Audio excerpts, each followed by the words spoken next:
உங்களுடைய தங்கம், வெள்ளி, வைர நகைகளை உடனே செல் பண்ணுமா? நம்பிக்கையான நிறுவனம் Max Gold. Call 04445454545. Max Gold, cash for gold. Director எல்லாம் தயாரிப்பாளராக மாறிக்கிட்டு வராங்க. நல்ல ஒரு விஷயந்தான். நான் கூட போன வீடியோவில் பேசியிருந்தேன். பிரதீப் ரங்கநாதன் தயாரிப்பாளராக இருக்கார். அவருடைய அசிஸ்டண்ட் 6 பேர்களை டைரக்டராக மாற்றிருக்காரு. 6 பேர் சேர்ந்து ஒரு படத்தை டைரக்ட் பண்ணுறாங்க. அதுக்கான ப்ரோமோ வீடியோ ஒன்று விட்டுருந்தார். ஒரே நாளில் 10 மில்லியன் வந்து அடித்து நொறுக்க ஆரம்பிச்சது. பொதுவாக சொல்லுவாங்க இல்லைங்களா, வந்து நீங்கள் டைரக்டருங்க, நீங்கள் ப்ரொடியூசர் ஆகி பாருங்கள், அந்த கஷ்டம் தெரியும் உங்களுக்கு அப்படின்னு. இது ஒரு விதம் இருக்குது. இன்னொன்று என்னென்னா, இந்த ஹிட் அடிக்கிற டைரக்டருக்கெல்லாம் அது ஒரு கட்டத்தில் என்ன ஆகுன்னா, நாம் டைரக்ட் பண்ணுறோம், நாம் உழைக்கிறோம், நம்ம கேப்டனாக இருக்கிறோம், ஆனால் யாரோ ஒரு ப்ரொடியூசர் வந்து பெருங்களவில் சம்பாரிச்சிட்டு போகிறாரு, அந்த படத்தை நாமளே தயாரிச்சா என்ன அப்படின்னு. ஆனால் அந்த இடத்துல தோத்த டைரக்டரும் இருக்காங்க. அதுக்கான காரணம் என்னென்னா, க்ரியேட்டிவிட்டி வேறு, எக்ஸிக்யூட்டிவ் வேறு. நீங்கள் தயாரிப்பாளராக இருக்கிறது வந்து அந்த மனநிலை வேறு. வந்து நீங்கள் ஒரு கிரியேட்டராக இருக்கும்போது அந்த கிரியேட்டர் மனநிலையே வேறு. இப்போ ஒரு உதாரணத்துக்கு ஒரு 1000 ஜூனியர் ஆர்டிஸ்ட் தேவைப்படுது அப்படின் போது, தயாரிப்பாளராக வேற ஒருத்தர் இருக்கும்போது ஏங்க 1000 ஜூனியர் ஆர்டிஸ்ட்டை கொடுங்க அப்படின்லாம். ஆனால் ஒரு டைரக்டராக, ஒரு ப்ரொடியூசராக உள்ளே இறங்கும் போது 1000 × 500 அப்படின்னு கணக்கு பண்ண இருங்க. 1000 × 300, 1000 பேர் தேவைதானா? ஒரு 10 பேரை நிற்க வச்சுட்டு மீறி வந்து க்ரீன் மேட்டில் எடுத்துடலாமே அப்படின்னு. இந்த மாதிரியான விஷயங்கள் வந்து செலவு குறைக்கிறன்ற பேரில் அங்கே க்ரியேட்டிவிட்டியும் போயிடும், அங்கே ஒரு ப்ரொடியூசராகவும் ஜெயிக்க முடியாது. அது மாதிரி நடந்திருக்குது. சரி, இதுக்கான காரணம் என்ன? இப்போ வர இந்த டைரக்டர்ஸ்லாம் ரொம்ப தெளிவாக இருக்காங்க. மிக முக்கியமான விஷயம், எச் வினோத் வந்து ப்ரொடியூசராக இருக்கார். ஆல்மோஸ்ட் நல்லவன் அப்படின்ற ஒரு படத்தை தயாரிக்கிறார். ஏங்க, அவர் எடுத்த ஜனநாயகன் படம் வெயிட் பண்ணிக்கிட்டு இருக்கு. இடையில கூட ஏதோ ஒரு ஃபங்க்ஷனில் கொஞ்சம் கோவப்படாத ஒரு நபர் வந்து, ரொம்ப எளிமையான ஒரு இயக்குனர், எளிமையான மனிதர். ரொம்ப காலம் அவர் கையில் வந்து பட்டன் ஃபோன் தாங்க இருந்தது, ஆண்ட்ராய்டு ஃபோனே கிடையாது. வந்து அவ்வளோ பெரிய டைரக்டரு. ஆல்மோஸ்ட் நல்லவன் அப்படின்ற ஒரு படத்தை அவர் தயாரிக்கிறார். இதில் ரொம்ப முக்கியமான ஒரு விஷயம்னா, தயாரிப்பே ஒரு ரிஸ்கான ஒரு விஷயம். இன்னொரு பக்கம் ஜனநாயகன் எப்போ வரும்னு உண்மையிலே ஒரு இயக்குனராக அவர் வெயிட் பண்ணிட்டு இருக்காரு. இடையெல்லாம் கூட ஒரு டாக் ஒன்று கூட வந்தது வந்து, இல்லை ஜனநாயகன் வந்து வெளிவரத்தை வந்து சிஎம் விஜய் விரும்பவில்லை, அதை அப்படியே போட்டுருங்க அதை. ஏன்னா அதை வச்சு நிறைய ட்ரோல் பண்ணுவாங்க, நிறைய மீம்ஸ்லாம் விடுவாங்க அந்த படத்தை வச்சு, நம்மளை கட் பண்ணி அப்படின்ற மாதிரி நினச்சதாக கூட, அது மாதிரி விரும்பினதாக கூட ஒரு தகவல் வந்தது. அதெல்லாம் கூட ரொம்ப அப்செட் ஆகிட்டார் எச் வினோத். அந்த மாதிரியான விஷயங்கள்லாம் அந்த இல்லை படம் வெளிவர போது அதுக்கான ரீஷூட்டு, அப்புறம் மியூட்டு, கட்டு, இதுக்கான வேலைகள்லாம் நடந்துகிட்ருக்கு.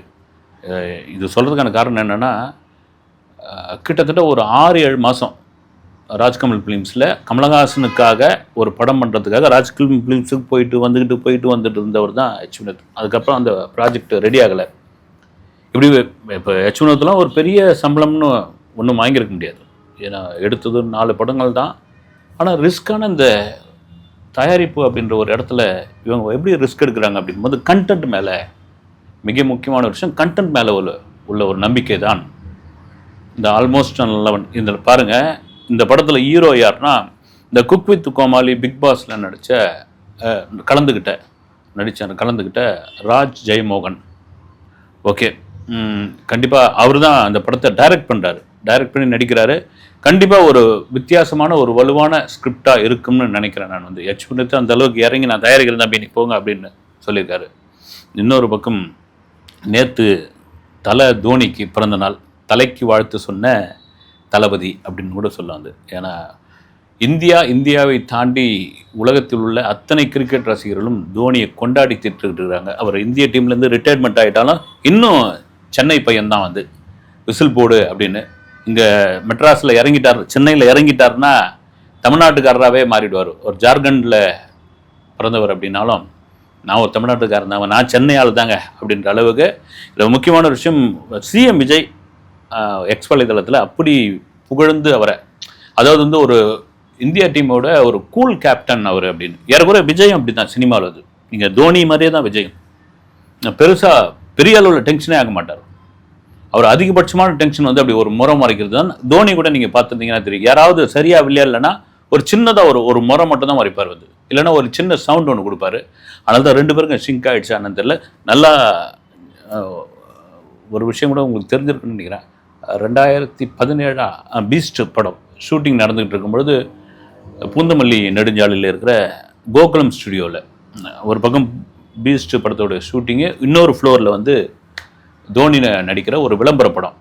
ரெண்டு பேருக்கும் அப்போ தெரிஞ்சு போச்சு. கேரவன் பக்கத்து கேரவன். அப்போ விஜய் கிளம்பி நான் அவரை போய் பார்க்க போகலாம் அப்படின்னு கிளம்ப ஒரு நேரத்தில், இல்லை நான் கிளம்பி வரேன்னு சொல்லி விஜய் கேரவனுக்குள்ளே தோனி வந்து ரெண்டு பேரும் சந்தித்து பேசிட்டு அந்த ஸ்டில்ஸ்லாம் வந்து பெரிய அளவில் வைரல் ஆச்சு. குறிப்பாக பழைய ஒரு ஸ்டில்ஸ் ஒன்று இருக்குது.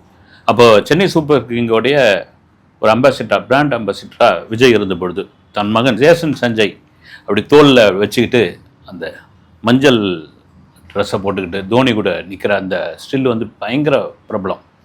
நான் அடித்தா தாங்க மாட்டேன், 4 மாதம் தூங்க மாட்டேன் அப்படின்னு அந்த சாங்கில் அந்த குட்டி பையன் லீடு கொடுத்துட்டு போன அந்த பையனை அதோட அந்த கிரவுண்டில் தான், சேப்பாக்கம் கிரவுண்டில் தான் எல்லாரும் பார்த்தாங்க. வந்து இன்றைக்கி ஜேசன் சஞ்சய் ஒரு இயக்குனராக மாறிட்டார். அதில் ரொம்ப அதையும் ஒரு முக்கியமான ஒரு விஷயம் சொல்லணும். காரணம் என்னென்னா, சிக்மா அப்படின்ற ஒரு படத்தை இயக்கியிருக்கிறார். வருகிற 31ஆம் தேதி அந்த படம் ரிலீஸ் ஆக போகிறது. 18ஆம் தேதி இல்லை 19ஆம் தேதி அதற்கான ஆடியோ லான்ச்சு சென்னையில் ஒரு தனியார் கல்லூரியில் நடக்க உள்ளது. இந்த ஆடியோ லான்ச்சுக்கு சிஎம் விஜய்க்கு அழைப்பு விடுக்கப்படுமா அப்படின்ற ஒரு கேள்வி இருக்குது. அவர் சிஎம் விஜய்க்கு விஜய், நடிகர் விஜய்க்கு விஜய். ரொம்ப முக்கியமான ஒரு விஷயம், ஜேசன் சஞ்சயோடைய அப்பா. ஃபேமிலிக்குள்ளே 1000 பிரச்சனைகள் இருக்கலாம், தந்தை மகனுக்கு இடையில் நிறைய முரண்பாடுகள் இருக்கலாம், கணவன் மனைவிக்குள்ளே ஒரு சின்ன கருத்து வேறுபாடுகள் இருக்கலாம். அதெல்லாம் உள்ள ஃபேமிலிக்குள்ளே வெளியே வந்துட்டா, தன் மகன் வந்து ஒரு படத்தை டைரக்ட் பண்ணியிருக்காரு, தன்னை மாதிரியே ஒரு ஹீரோவாக வரணும், சினிமாவில் வந்து ஒரு நடிகனாக அந்த இடத்த பிடிக்கணும் அப்படின்னு இவர் விருப்பப்பட்டிருந்தாலும், தன் தாத்தா மாதிரி எஸ்.ஏ. சந்திரசேகர் மாதிரி நாம் வந்து ஒரு டைரக்டர் ஆகணும் அப்படின்னு சொல்லி டைரக்டிங் பண்ணி அந்த படம் லைக்கா ப்ரொடக்ஷன் முக்கியமாக வந்து 31ஆம் தேதி வரப்போகுது. அது அந்த 23ஆம் தேதி அதுக்கு முன்ன ஒரு வாரமே ஜனநாயகன் வந்துடும் அப்படின்னு ரொம்ப கான்ஃபிடென்ட்டாக இருக்காங்க. வந்துடும். இப்போ இந்த ஆடியோ லான்ச்சுக்கு சிஎம் விஜய்க்கு அழைப்பு விடுக்கப்படுமா, அதை சங்கீதா ஒத்துப்பாங்களா, அல்லது அப்படி கூப்பிட்டுட்டா சிஎம் அதில் கலந்துக்கிட்டா உண்மையிலே அந்த படம் சிக்மா ஒரு பெரிய படம்னா பெரிய ஓப்பனிங் அந்த படத்துக்கு நிச்சயமாக கிடைக்கும் என்பதில் மாற்று கருத்து கிடையாது. ஒரு ஓப்பனிங் இருக்கும். காரணம், விஜய் அவர்களுடைய மகன் என்னதான் பண்ணி வச்சிருக்காரு இவர் பார்ப்போம் அப்படின்னு. இப்போ இடையெல்லாம் கூட 2-3 வீடியோலாம் வைரல் ஆச்சு. வந்து அவர் அப்பா மாதிரியே நின்று பேசுறது, இதெல்லாம் பண்ணுறதுலாம் இருக்குது. இது ஒரு பக்கம் இருக்கும்பொழுது, விஜய் ஒரு பக்கம் சிஎம் ஆகிட்டாரு, நீங்கள் பாட்டுன்னு ஒரு பக்கம் கார் ஓட்டிகிட்டு இருந்தா இந்த தமிழ் இண்டஸ்ட்ரி யாருங்க காப்பாற்றுவாங்க அப்படின்னு உருக்கமாக ஒரு பதிவு ஒன்று போட்டிருக்காரு மன்சூர் அலிகான். அவர் சொல்கிறதெல்லாம் ரொம்ப சீரியஸாக எடுத்துக்காதீங்க அப்படின்னா, இல்லை சீரியஸாக எடுத்துக்கினாலும் சில விஷயங்கள் சொல்லி தான் ஆகணும். வந்து அவர் என்ன சொல்கிறாருன்னா, எங்கள் தமிழ் சினிமாவை காப்பாற்றுங்க. உண்மையாகவே அதுதான் வந்து.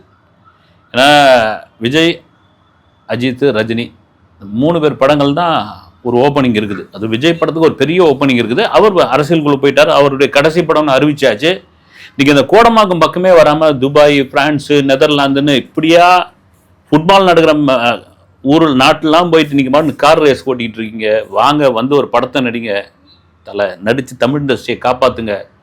ஒரு படமும் வந்து ஓப்பனிங்கே இல்லாமல் எல்லாம் தேட்டருங்கெல்லாம் வந்து வெறிச்சோடி போய் கிடக்குது அப்படின்னு மன்சூர் அலிகான் ஒரு உருக்கமான ஒரு பதிவை வந்து கையெழுத்து கும்பிடுறேன் உங்களை அப்படின்னு போட்டிருக்காரு. அது திரும்ப சொல்கிறது, நான் சீரியஸாக எடுத்துக்காதீங்கன்னு சொல்கிறதுக்கான காரணம், நான் வந்து அப்படியே ரீவைண்ட் பண்ணி மறுபடியும் பின்னோக்கி போனால் விவேகம் படம் வந்த சமயம் நினைக்கிறேன். வந்து அப்போது அவர் ஒரு கடிதம் எழுதியிருந்தார் அஜித்துக்கு. வந்து தம்பி அஜித் அவர்களுக்கு, நீங்கள் வந்து அயல்நாட்டில் படப்பிடிப்பு நடத்துகிறீர்கள், சந்தோஷம். அயல்நாட்டில் உள்ள தொழிலாளர்களுக்கு வேலை கொடுக்குறீர்கள், அதுதான் கொஞ்சம் வருத்தமாக இருக்கிறது. நம்மூரில் படப்பிடிப்பு நடத்துங்க, நம்மூரில் உள்ள ஆயிரக்கணக்கான தொழிலாளர்களுக்கு நீங்கள் வேலை கொடுங்க. இது வரைக்கும் நல்லா இருந்தது கடிதம். அதுக்கு பிறகு அவருடைய மன்சூர் அலிகானுக்கு ஒரு சின்ன ஒரு குசும்பு ஒன்று இருக்கு இல்லைங்களா, அதில் ஆரம்பிச்சது என்னென்னா, நீங்கள் உங்கள் படம் ஒவ்வொரு படமும் ரிலீஸ் ஆகிறதுக்கு முன்னாடி திருப்பதிக்கு செல்கிறீர்களே, அது எந்த விதத்தில் நியாயம்?